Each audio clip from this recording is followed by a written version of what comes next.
Dando continuidade à nossa aula sobre a escrita científica com o uso das citações, é importante trazer alguns alertas, como evitar o uso de jargões.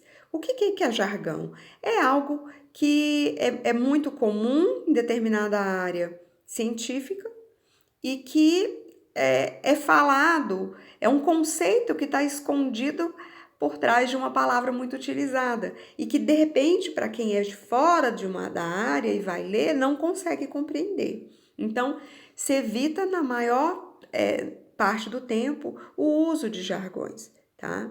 Se for necessário ser abordado, você explique do que se trata, lembrando que você, o seu leitor, não necessariamente ele sabe o que significa aquilo, tá?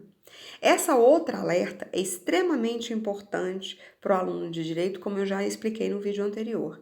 Utilize frases curtas e objetivas. É muito frequente, é um dos principais problemas na construção do texto científico do aluno de direito, o tamanho das frases. São frases, às vezes, de 8 linhas, 10 linhas. E dentro da escrita científica, isso é inconcebível, porque fica um texto fica rocambolesco o negócio. Você vai lendo e você não vai compreendendo. Chega um momento que a leitura é extremamente cansativa. E o que vai garantir a leitura do trabalho de vocês é a fluidez. É um texto em que o leitor consegue compreender e sem muito esforço, tá? Então, prestem atenção em como vocês estão construindo, façam frases curtas e objetivas, tá? Aqui eu trouxe um exemplo, tá? Trouxe algumas outras reflexões sobre, por exemplo, o tema que vai ser utilizado. Se você vai tratar, como o exemplo que eu trouxe aqui, de violência sexual, você deve usar sempre o mesmo termo. Eu não vou falar, por exemplo, violência sexual no momento, depois eu vou falar de abuso sexual. Use sempre o mesmo tema, tá? Esse mesmo termo, porque esse termo, ele vai tornar o seu trabalho mais claro, tá? Quando você usa sinônimos, sendo que é o seu objeto de estudo, isso acaba confundindo os leitores. Ele pode achar que você está falando de um outro conceito. Então, se é o seu tema, repita. A gente só não repete palavras que não são o nosso objeto de estudo.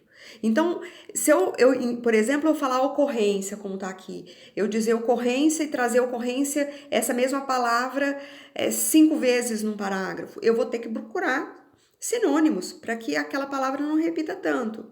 Mas o seu tema, você sempre usar o mesmo termo, tá? Para que não confunda o leitor. Atente para o tamanho do parágrafo, o tamanho das frases, porque devem ser curtos e objetivos, apresentando uma ideia e concluindo essa ideia no mesmo parágrafo. A gente lembra lá do ensino fundamental, que a gente tinha aqui um parágrafo, tem início, tem meio, tem fim, tem início, tem desenvolvimento, tem conclusão, tá? Como que a gente deve citar, né? Você deve tomar cuidado também com a forma como você faz as citações durante o texto. É sempre priorizar a ideia e não o autor.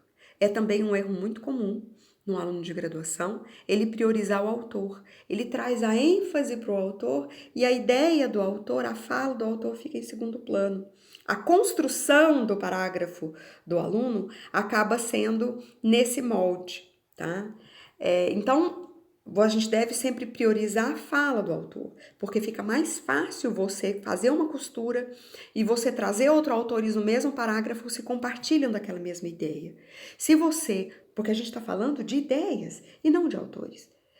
A não ser que seja você estudar, por exemplo, a obra de Guattari, o que foi pensado a partir da obra de Guattari, por exemplo, fazendo referências a autores. Aí sim justifica o foco estar no autor. Mas se o foco está na ideia, na sua escrita, coloque o foco na ideia.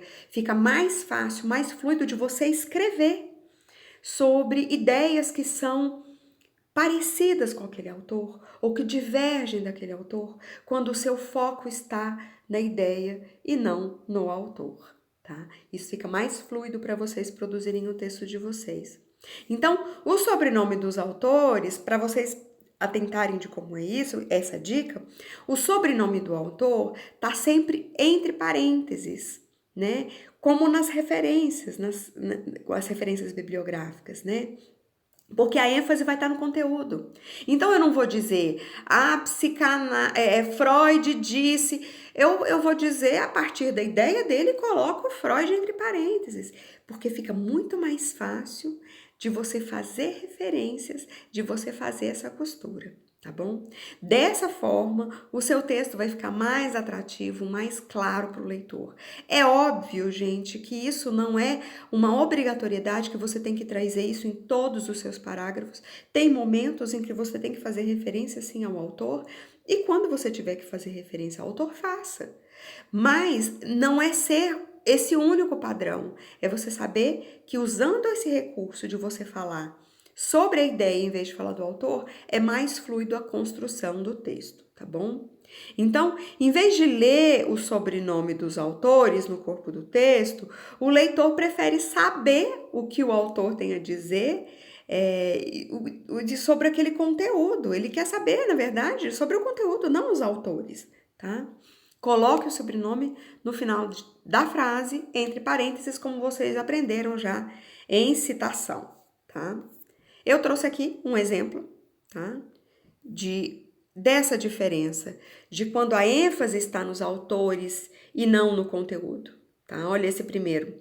De acordo com Crinstein, 1996, as repercussões do abuso sexual podem atingir também a família da vítima. E a diferença quando os sobrenomes são colocados no final da citação? O texto fica mais objetivo e mais interessante. Eu vou dizer, as repercussões do abuso sexual podem atingir também a família da vítima. Eu já estou trazendo, a ênfase é no assunto. Então, eu vou poder trazer vários autores num parágrafo só. Vários autores que compartilham dessa ideia, dessa reflexão, e enriquecem essa reflexão, eu posso colocar no mesmo parágrafo, tá bom? E essa ênfase, eu sei que às vezes você colocar ênfase na ideia, às vezes é difícil inicialmente, porque nós temos um vício mesmo nos cursos de graduação de trazer sempre a ênfase no autor durante o percurso formativo. Ou seja, quando vocês vão estudar determinado autor e tem que fazer uma resenha, alguma coisa, geralmente se faz a resenha e não se tem essa orientação inicial de se ter o foco na ideia. Mas é algo que facilita muito a escrita de vocês. Talvez vocês tenham dificuldade no primeiro parágrafo, no segundo parágrafo que vocês vão construir, mas depois vocês não terão mais e vão ver a fluidez que é na escrita, ok? E para a gente encerrar, respire fundo e siga, tá? Lembrando sempre dos seus objetivos, do seu objetivo geral e dos seus objetivos específicos. Qualquer dúvida, estou na aba do fórum, vocês podem colocar dúvidas lá. E qualquer coisa também mandando mensagem para o representante de sala, que ele tem o meu contato direto, ok? Um grande abraço para vocês e bom trabalho. Atentem à tarefa, hein?